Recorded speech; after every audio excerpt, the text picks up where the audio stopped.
దేవునికి స్తోత్రం. యేసుక్రీస్తు ప్రభు కృపా సంఘ ప్రియ సహోదరి సహోదరులకు మన ప్రభు అయిన యేసుక్రీస్తు వారి పరిశుద్ధ నామంలో మీ అందరికీ శుభాభివందనాలు తెలియజేస్తూ ఉన్నాను. దేవుని బిడ్డలు అందరూ బాగున్నారండి. మరి దేవుడు మనకిచ్చిన ఈ ఉదయకాల సమయంను బట్టి అనగా సోమవారం దినము 8వ తారీఖు జూలై నెల 2024 సంవత్సరం ఈ ఉదయకాల సమయమున దేవుడు మనకిచ్చినటువంటి వాక్యము పరిశుద్ధ గ్రంథము నుండి కీర్తనల గ్రంథము 31వ కీర్తన 5వ చరణాన్ని చదువుకుని కొద్ది నిమిషాల వాక్యాన్ని ధ్యానించుకుందాం. నా ఆత్మను నీ చేతికి అప్పగించుచున్నాను, యెహోవా సత్యదేవ, నన్ను విమోచించువాడవు నీవే. ప్రార్థన. పరిశుద్ధుడా, ప్రేమమైన మా తండ్రి, వాక్యమైన దేవ నాతో మాతో మాట్లాడి మమ్మలను బలపరచుమని యేసుక్రీస్తు వారి నామంలో ప్రార్థించి వాక్యమును ధ్యానించుచున్నాము తండ్రి. ఆమేన్. ప్రభునందు ప్రియ దేవుని బిడ్లరా, 31వ కీర్తనలలో దావీదు భక్తుడు శత్రువుల నుండి విడుదల రక్షణ కొరకైనటువంటి ప్రార్థన చేస్తున్నట్టుగా మనకు కనబడుతూ ఉంది. ఏమంటే ఇక్కడ నా దేవుడు నా కొండ, నా కోట, నా ఆశ్రయ దుర్గం అని కూడా తెలియచేస్తూ ఉన్నాడు. సమస్యలు వచ్చినప్పుడు దేవుని పైన ఆధారపడటానికి సంపూర్ణ సమర్పణ చాలా అవసరం అండి. దావీదు గారు తనకు విడుదల కలుగజేయమని ప్రార్థిస్తూ ఉన్నాడు. అన్యాయముగా తనకు బాధ కలిగించుచున్న వారిని నిరోధించమని దావీదు గారు మనవి చేస్తూ ఉన్నాడు. దేవుడు న్యాయవంతుడు, ప్రేమ గలవాడు గనుక తన ప్రజలను విమోచించునని దావీదు గారు విశ్వసించాడు. విశ్వాసంతో పాటు దావీదు గారు దేవుని కార్యముల ఎడల అంకిత భావాన్ని కలిగి ఉన్నాడండి. ఈ అంకిత భావాన్ని గురించి కీర్తనలో వివరిస్తూ ఉన్నాడు. అంకిత భావానికి నడిపించిన సందర్భం మనం చూస్తే ఇదే మెయిన్ మాట. నా ఆత్మను నీ చేతులకు అప్పగించుతున్నాను అని పలికిన మాటలను బట్టి ఎలాంటి కష్ట పరిస్థితుల్లో ఆ విధంగా తెలిపి ఉన్నాడో, దేవుని పైన ఎంత అసంచల విశ్వాసంతో చెప్పి ఉన్నాడో అర్థం చేసుకోవచ్చు. ప్రాణపాయ స్థితిలో మరణ సమయంలో భక్తులు తమ ఆత్మలను దేవుని చేతులకు అప్పగించారు. యేసుక్రీస్తు ప్రభు వారు కూడా తండ్రి నీ చేతులకి నా ఆత్మను అప్పగించుచున్నానని లూకాసు వార్త 23వ అధ్యాయం 46వ వచనంలో సిలువపై పలికి ప్రాణం విడిచాడండి. సంఘ నాయకులు లూథరన్ నాక్స్ అనేటువంటి ఆయన ఏమంటే సంస్కర్తలో ఇలాగే పలికారంటే దాని భావం దేవుని చేతుల్లో భద్రత ఉంది, క్షేమం ఉంది, జీవం ఉంది, అంతేకాదు నిత్య జీవం కూడా ఉంది. దేవుని బిడ్డలారా గమనించండి, ఎప్పుడూ కూడా ప్రతి సమయంలో ఏమంటే మన ఆత్మను దేవునికి ఇష్టమైన రీతిగా అప్పగించే రీతిగా మనం ఉండాలని ఇక్కడ తెలియచేస్తాం. చూడండి, ఇక్కడ బాధించు అటువంటి సమస్యను బట్టి 1 నుంచి 8 వచనాల్లో మనకి కనబడతా ఉన్న 31వ కీర్తనలో చూడండి, ఇక్కడ 1 నుంచి 8 వచనాల్లో అని అంటూ ఉన్నాడు, యెహోవాని శరణుజొచ్చి ఉన్నాను, నన్ను అన్నడను సిగ్గుపడనీయకుము, నీ నీతిని బట్టి నన్ను రక్షింపుము, నాకు నీ చెవి యొగ్గి నన్ను త్వరగా విడిపించుము, నన్ను రక్షించుటకు నాకు ఆశ్రయ శైలముగాను ప్రాకారము గల ఇల్లుగాను ఉండుము, నా కొండ నా కోట నీవే, నీ నామమును బట్టి త్రోవ చూపి నన్ను నడిపించుము, నా ఆశ్రయదుర్గం నీవే, నన్ను చిక్కించుకున్నటకై శత్రువులు రహస్యముగా ఒడ్డిన వలలో నుండి నన్ను తప్పించు.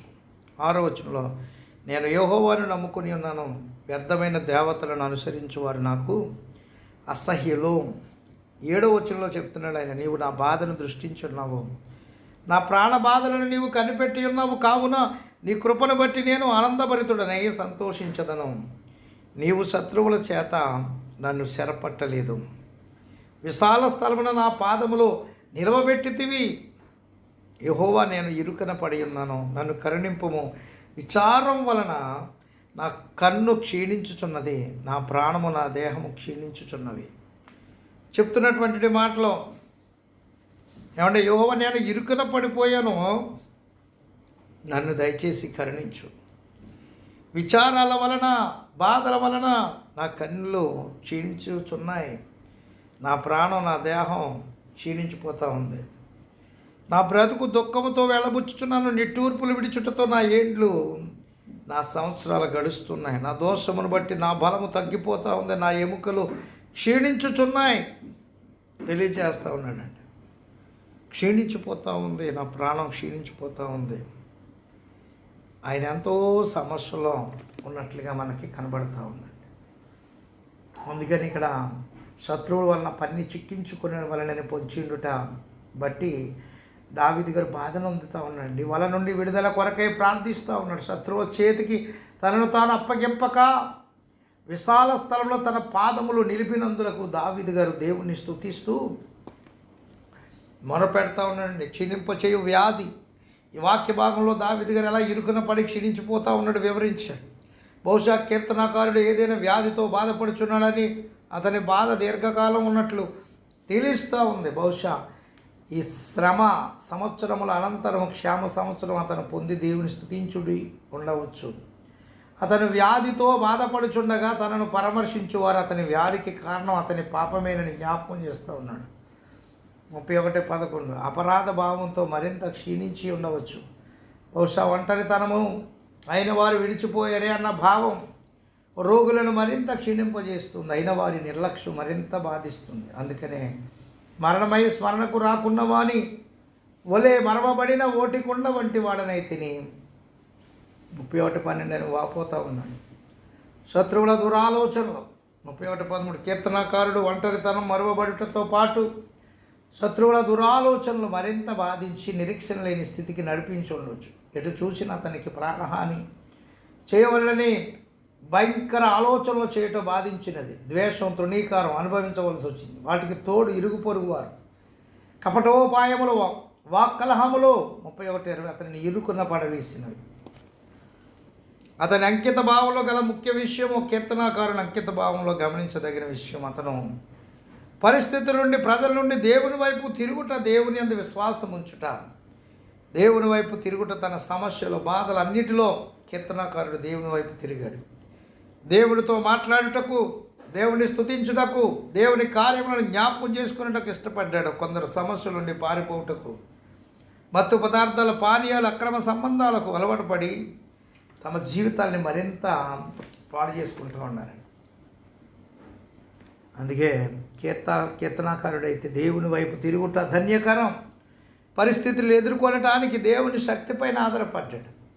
నాకు ఆశ్రయ శైలము, ప్రాకారములు గల ఇల్లు నీవే 31:2 నా కొండ, నా కోట నీవేనని తెలియజేయటంలో దావీదు గారి విశ్వాసం వ్యక్తం చేస్తూ ఉన్నాడు. అతని విశ్వాసానికి ఆధారం దేవుడే, నమ్మదగిన వాడు, ఆయన ప్రేమ శాశ్వతము, మారనిది.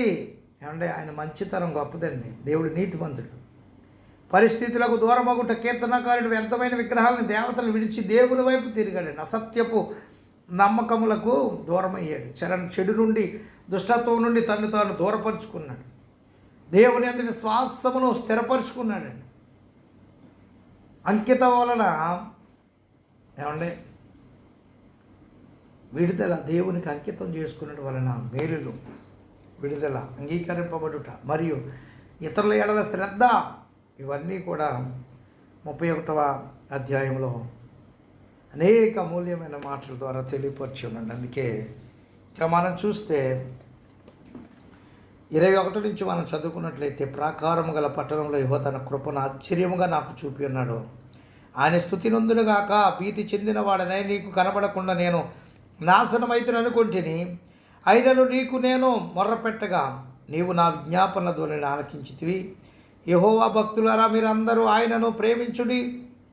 యెహోవా విశ్వాసులను కాపాడును, గర్వముగా ప్రవర్తించు వారికైనా గొప్ప ప్రతీకారం చేయును. యెహోవా కొరకు కనిపెట్టు వారులారా, మీరందరూ మనసున ధైర్యం వహించి నిబ్బరముగా ఉండుడి. ఏమంటే ధైర్యం వహించి నిబ్బరంగా ఉండండి, కంగారు పడవలసిన పని లేదని అని తెలియచేస్తున్నటువంటి అమూల్యమైన మాటలను దేవాతి దేవుడు మన వినికిడిలో దీవించి ఆశీర్వదించును గాక. ఆమేన్. తండ్రి, కుమార, పరిశుద్ధాత్మ త్రియేక దేవుని దీవెన మనెల్లరకు తోడై ఉండి కాపాడుగా. ప్రభు పనిలో మీ ఆత్మీయ సహోదరుడు పాస్టర్ ఎలీషా రాజు మస్కట్ నుండి. God bless you all.